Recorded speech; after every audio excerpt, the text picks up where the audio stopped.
monkey became a trickster, dedicated to John Curtis, Maximilian and Leonardo. Hello, this is Jana, and I'm here with a folktale from Brazil. It's about a monkey, a guitar and a fruit tree. We think you'll find this tuneful story loads of fun.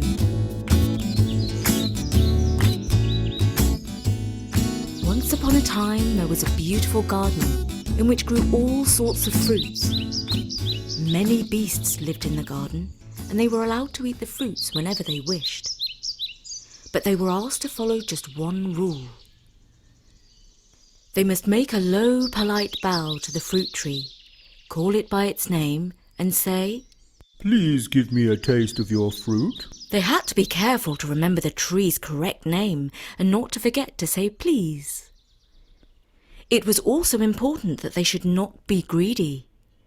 They must always leave plenty of fruit for the other beasts, and plenty to decorate the tree and to scatter seeds so that the other trees might grow.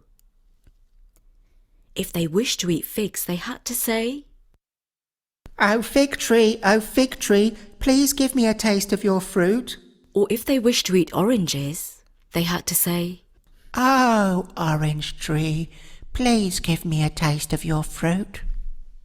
In one corner of the garden grew the most splendid tree of all, and the rosy-cheeked fruit upon its wide-spreading branches looked tantalizingly tempting. No beast had ever tasted of that fruit, for no beast could ever remember its name.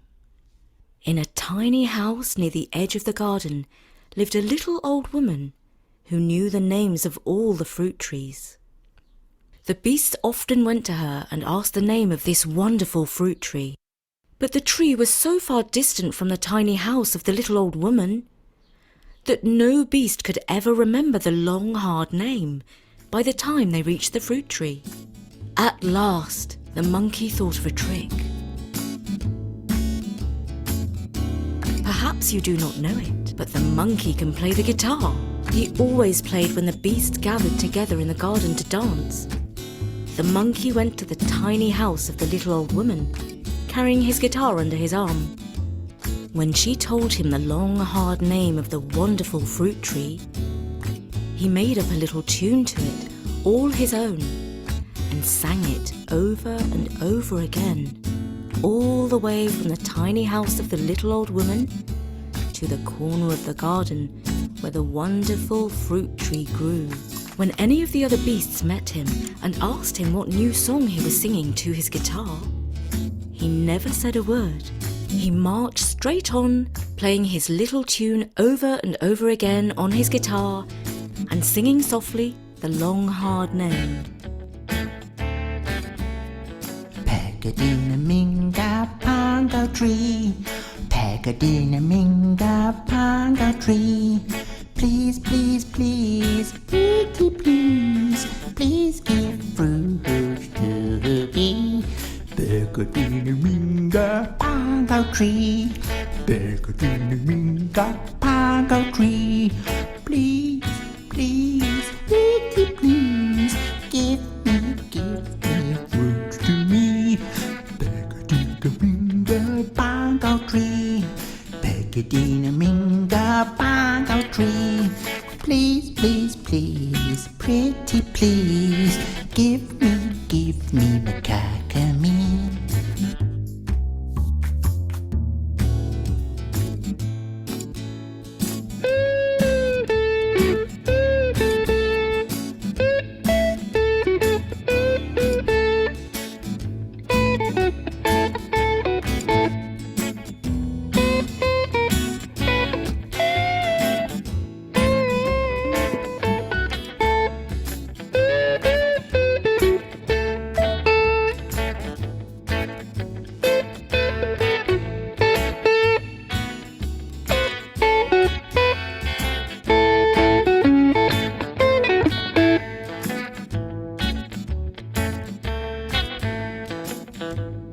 At last he reached the corner of the garden where the wonderful fruit tree grew.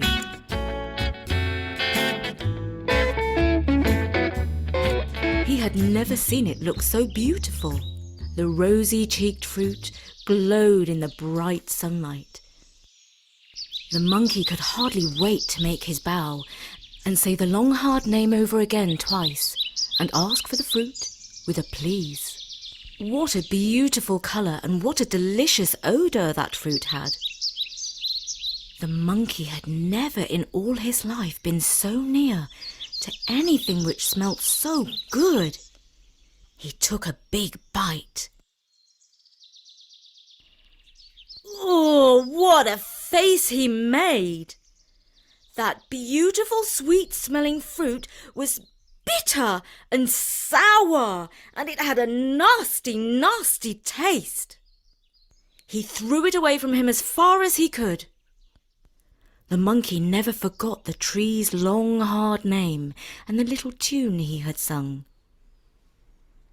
Nor did he forget how the fruit tasted. He never took a bite of it again, but after that, his favourite trick was to treat the other beasts to the wonderful fruit just to see them make faces when they tasted it.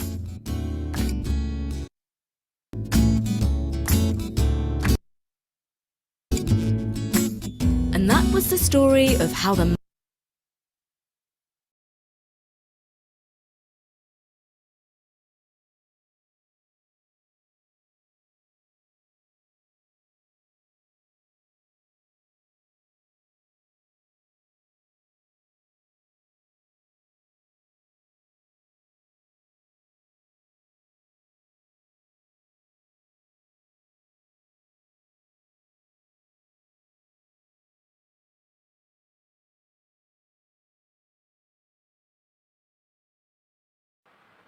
1. Where does the Pegagenia minga pongo tree grow?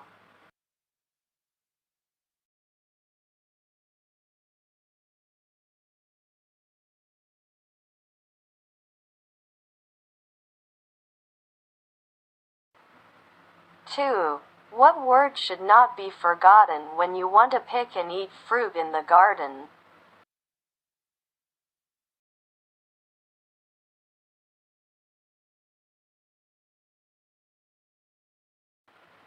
Three. Who knows the name of the tree in one corner of the garden?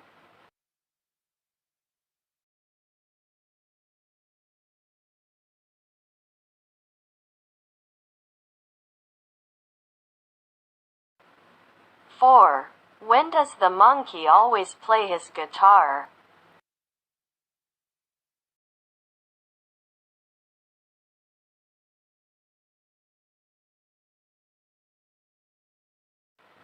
Five. Why don't all the beasts ever taste the fruit in a corner of the garden?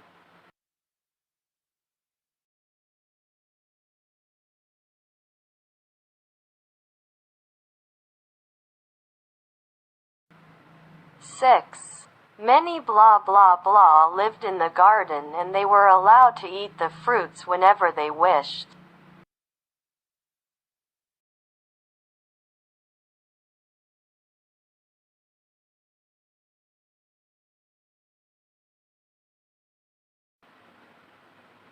Seven.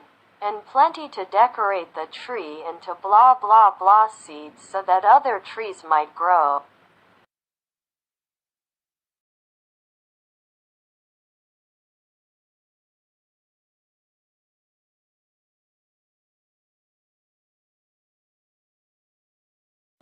Eight. If they wished to eat blah blah blah they had to say.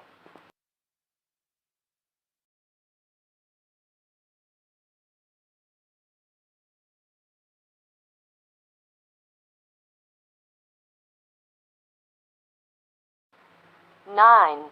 Its wide-spreading branches looked blah blah blah tempting.